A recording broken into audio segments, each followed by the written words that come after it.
balog'atga yetgan qiz yigitlarni nikohlab qo'yishlik ulug' savob ishlardan. Birodarlar, hozirgi kunda uylanishlik oson emas. Yildan yilga qiyinlashib boryapti.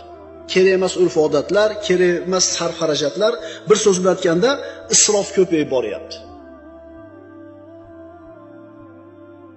Mana shu ma'ruzalarda eshitayotgan, masjidlarimizga kelayotgan hoji akalarimiz ham qilyapti o'sha narsalarni. Shu isrofning ko'pligidan to'y qilish, uylanish, turmush qurish qiyinlashib boryapti. Kim aybdor bunga? Erkaklar aybdor. Chunki topib kelib xotinni qo'lga berib qo'yib, xohlaganini qil deyaptimi? Erkak aybdor. Bu xotinning so'zidan chiqa olmaydiganlar. Oila nima deydi? Oilasida gapi o'tmaydiganlar. Yomon bo'ladi, falonchi xolam aytdi desa qilaveradi. Falonchi xolang dundun, falonchi xolang. Domlalar aytib turibdi, isrof bu desa, falonchi xolaning gapiga kerak. Yomon bo'lar ekan, shuni qilsak, yomon bo'lar ekan. Nima bo'ladi so'raymi? Aytib bera olmaydi, to'lqin aytib bera olmaydi.